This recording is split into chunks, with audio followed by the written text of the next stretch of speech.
आगाज अहम तरीन खबर से। नैब की जानिब से बानी पीटीआई समेत दीगर के खिलाफ तोशाखाना केस में करप्शन रेफरेंस रवा हफ्ते एहतसाब अदालत में दायर किए जाने का इम्कान है।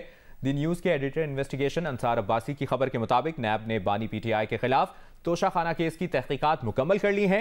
नैब की आला इंतजामिया ने मुशावरत के बाद करप्शन रेफरेंस दायर करने का फैसला किया है। ये नैब की जानिब से बानी पीटीआई के खिलाफ एहतसाब अदालत में दायर किया जाने वाला दूसरा करप्शन रेफरेंस होगा। इससे पहले नैब ने बानी पीटीआई, उनकी अहलिया बुशरा बीबी समेत दीगर के खिलाफ अलकादिर ट्रस्ट केस में करप्शन रेफरेंस दायर किया था।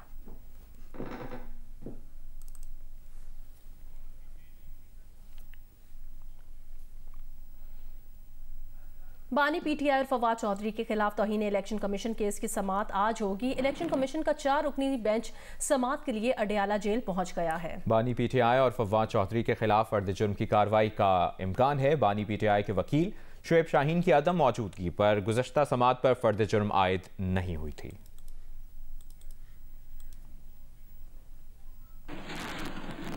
और ताज़ा तरीन अपडेट ये भी है कि 8 फरवरी के इंतखाबात के लिए इंतखाबी शेड्यूल पर अमल दरामद शुरू हो गया है। इलेक्शन कमीशन का कहना है कि कौमी और सूबाई असम्बलियों के उम्मीदवार बनने के लिए पाकिस्तानी शहरी होना लाजिम। कागजात नामजदगी जमा कराने की आखिरी तारीख तक उम्मीदवार की उम्र 25 साल से कम न हो। उम्मीदवार को कागजात नामजदगी के साथ अपनी अहलिया या शोहर और जेर कफालत बच्चों के असासों की तफसील लिखनी होगी। उम्मीदवार कागजात नामजदगी कल से 22 दिसंबर तक जमा करा सकेंगे।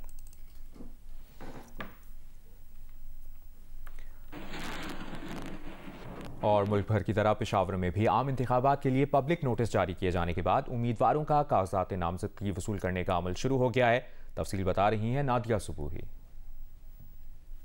जी, मैं इस वक्त मौजूद हूँ इलेक्शन कमीशन खैबर पख्तूनख्वा में, जहाँ रिटर्निंग अफसरान की जानिब से पब्लिक नोटिस जारी किए जाने के बाद उम्मीदवारों की जानिब से कागजात नामजदगी वसूल करने का अमल जारी है। इलेक्शन कमीशन के मुताबिक अब तक 20 से ज़्यादा उम्मीदवार ऐसे हैं जो कागजात नामजदगी वसूल कर चुके हैं। 20 से 22 दिसंबर तक कागजात नामजदगी जमा कराई जा सकेंगे। 23 दिसंबर को गैर हतमी फहरिस्त जारी की जाएगी, जबकि 24 से 30 दिसंबर तक स्क्रूटनी का अमल किया जाएगा। 3 जनवरी तक उम्मीदवार अपने कागजात वापस ले सकेंगे। 10 जनवरी को अपीलेट ट्रिब्यूनल अपना फैसला सुनाएगा। 11 जनवरी तक उम्मीदवार अपने कागजात नामजदगी वापस ले सकेंगे। 13 जनवरी को उम्मीदवारों को इंतखाबी निशान अलॉट किए जाएंगे, जबकि 8 फरवरी को आम इंतखाबात के लिए पोलिंग होगी। पेशावर में पेट्रोलियम मसनूआत में कमी के बावजूद ट्रांसपोर्ट के किरायों और अशिया खुरोनोश की कीमतें कम ना हो सकी। तफसील बताएंगे जियो न्यूज़ के नुमाइंदे अबू बकर सिद्दीक।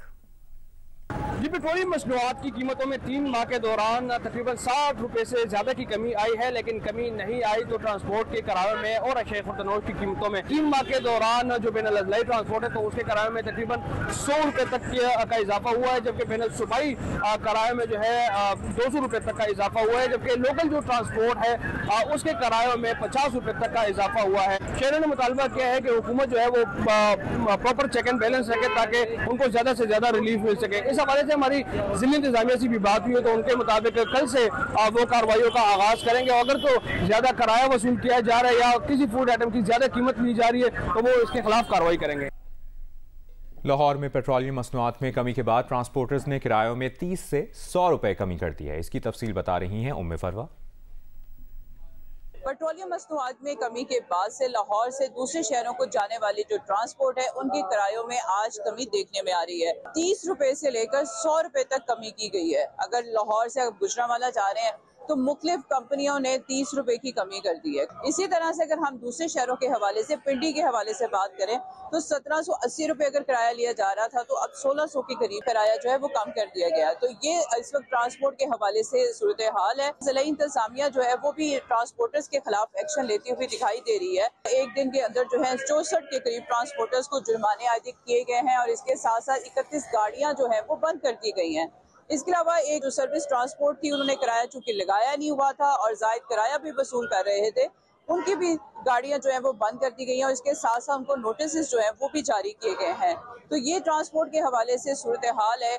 मुख्तलिफ कंपनियां जो हैं उन्होंने अपने किरायों में 30 रुपए से 100 रुपए तक कमी कर दी है। जी, मुस्लिम लीग नून के पार्लिमानी बोर्ड का 13वां इजलास जारी है। नून लीगी रहनुमा मरियम औरंगजेब का कहना है पार्लिमानी बोर्ड के 13वें इजलास की सदारत कायद नवाज शरीफ और पार्टी सदर शहबाज शरीफ कर रहे हैं। मरियम औरंगजेब के मुताबिक इजलास में आज फैसलाबाद डिवीजन से मौजूद उम्मीदवारों का इंतखाब किया जाएगा। पार्लिमानी बोर्ड फैसलाबाद डिवीजन से 150 से ज्यादा पार्टी टिकट के लिए दरखास्तों पर गौर करेगा। इजलास में इसहाक डार, एहसन इकबाल, राना सनाउल्लाह, मरियम नवाज समेत पार्टी के मरकजी और सूबाई ओहदेदार भी शरीक हैं।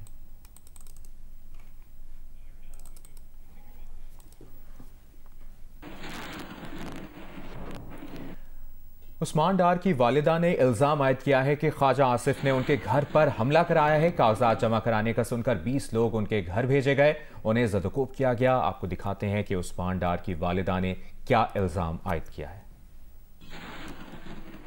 आज फिर ख्वाजा आसिफ ने मेरे घर पर हमला कराया। ये देखो, मेरा दरवाजा तोड़कर मेरे अंदर दाखिल हो गए। मैं दरवाजा नहीं खोलती थी क्योंकि आगे भी ये लोग आए, इन्होंने मुझे ज़ोकोब किया, मेरे सर से चादर उतारी, मेरे बाल खींचे। जो वीडियो सोशल मीडिया पर है आप वो भी सबूत देख सकते हैं। अब मैंने अपने इलेक्शन के कागज जमा कराने जाना है। देखो, मेरे घर पे उन्होंने मेरी कमीज को फाड़ डाला।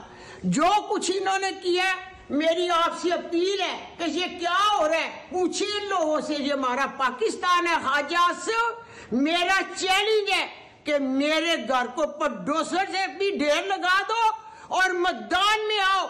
देखो मैं तुम्हारे शेर का क्या असर करती हूँ। मुझे हथकड़ियां लगाओ, मैं कागज जमा कराऊंगी, और हथकड़ियां मुझे लगाओ, मैं हथकड़ियां और जेल में भी जाकर इलेक्शन लड़ूंगी।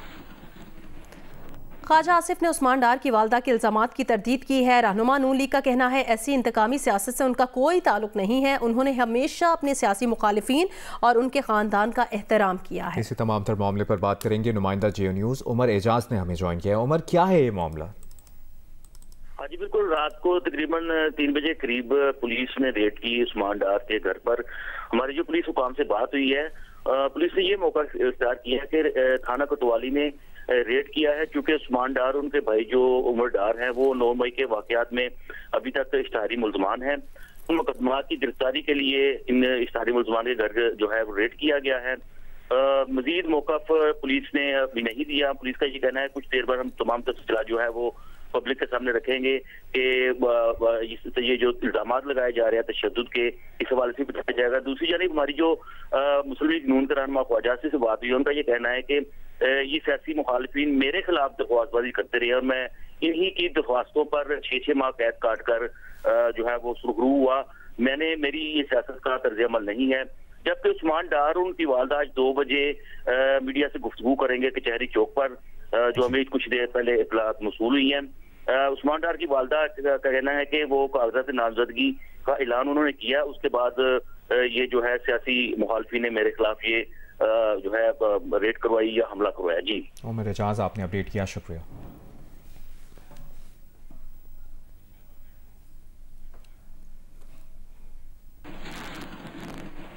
पेशावर हाई कोर्ट ने इलेक्शन कमीशन को पीटीआई इंट्रा पार्टी केस पर 21 दिसंबर तक हतमी फैसला जारी करने से रोक दिया है। इलेक्शन कमीशन के खिलाफ पीटीआई की दरखास्त पर आज मजीद क्या कार्रवाई होगी, जानेंगे जियो न्यूज़ के नुमाइंदे दानियाल अजीज से। दानियाल, बताएगा अदालत ने इलेक्शन कमीशन को क्या हिदायत दी हैं? जी बिल्कुल, अदालत ने इलेक्शन कमीशन को 21 दिसंबर तक हतमी फैसला न जारी करने का हुक्म दिया। इलेक्शन कमीशन की नोटिस के खिलाफ पीटीआई की दरखास्तों पर समाअत जस्टिस अतीक शाह और जस्टिस शहजादा असदुल्ला पर मुश्तमिल 2 रुकनी बेंच ने की। हाई कोर्ट ने हुक्म इम्तना में 21 दिसंबर तक तोसी कर दी। नुमाइंदा इलेक्शन कमीशन ने अदालत को बताया कि आज दानियाल अजीज हमें तफसील बता रहे थे और बताए थे कि वकील इलेक्शन कमीशन ने ये मौक़िफ़ अपनाया है कि हमने आज जवाब जमा किया है। पीटीआई इंट्रा पार्टी इलेक्शन और इंतखाबी निशान बैट से मुतालिक इलेक्शन कमीशन का नोटिस और हतमी फैसला जारी करने से रोक दिया गया है पेशावर हाई कोर्ट की जानिब से। पेशावर हाई कोर्ट ने इलेक्शन कमीशन को पीटीआई इंट्रा पार्टी केस पर 21 दिसंबर तक हतमी फैसला जारी करने से रोक दिया है।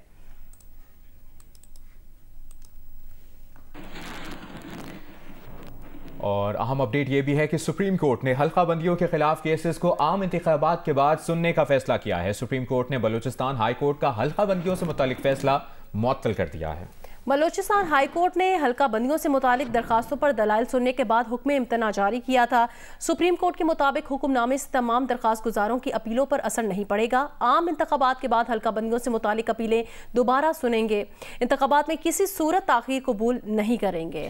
Secretary election commission Umar Hamid supreme court में पेश हुए। इलेक्शन कमीशन ने वापस लिया गया नोटिफिकेशन सुप्रीम कोर्ट में पेश कर दिया। सुप्रीम कोर्ट ने हल्का बंदियों के खिलाफ केसेस को आम इंतखाबात के बाद सुनने का फैसला किया है। ताज़ा अपडेट यह है कि तौहीन इलेक्शन कमीशन केस में बानी पीटीआई और फवाद चौधरी पर फर्द जुर्म आयद ना हो सकी। इलेक्शन कमीशन ने तौहीन इलेक्शन कमीशन की समाअत 27 दिसंबर तक मुलतवी कर दी है। तफसील जानेंगे जियो न्यूज़ के नुमाइंदे शबीर डार से। शबीर, अपडेट करें। जी, इलेक्शन कमीशन ऑफ पाकिस्तान की 4 रुकनी टीम जो इलेक्शन कमीशन तौहीन इलेक्शन कमीशन की समाअत के लिए अडियाला जेल पहुंची थी। आज जो फर्ज जुर्म आयद होनी थी बानी चेयरमैन पीटीआई और फवाद चौधरी पर, वो समाअत मौखर कर दी गई है 27 दिसंबर तक। बानी चेयरमैन पीटीआई फवाद चौधरी पर आज भी फर्ज जुर्म आयद नहीं हो सकी। फवाद चौधरी ने तौहीन इलेक्शन कमीशन केस के ओपन ट्रायल की दरखास्त अदालत में दायर कर दी है। दरखास्त में मौक़िफ़ इख्तियार किया गया है लोकल और बैनुल अक़वामी मीडिया को जेल ट्रायल कवर करने की इजाजत दी जाए। शफाफियत के लिए जेल समाअत ओपन की जाए। मुझे फैमिली और वकला से मिलने की इजाजत नहीं। लोकल और इंटरनेशनल मीडिया के बगैर ट्रायल काबिल एतराज है। फवाद चौधरी ने वकील फैसल चौधरी के जरिए ओपन ट्रायल की दरखास्त दे दी है। इलेक्शन कमीशन ऑफ पाकिस्तान की जो 4 रुकनी टीम थी जिसकी सरबराही निसार दुरानी कर रहे थे, उन्होंने तौहीन इलेक्शन कमीशन केस की समाअत 27 दिसंबर तक मुलतवी कर दी है। बहुत शुक्रिया आपका शबीर डार, आपने अपडेट किया। तौहीन इलेक्शन कमीशन केस में बानी पीटीआई और फवाद चौधरी पर फर्द जुर्म आयद ना हो सकी। इलेक्शन कमीशन ने तौहीन इलेक्शन कमीशन केस की समाअत 27 दिसंबर तक मुलतवी कर दी है।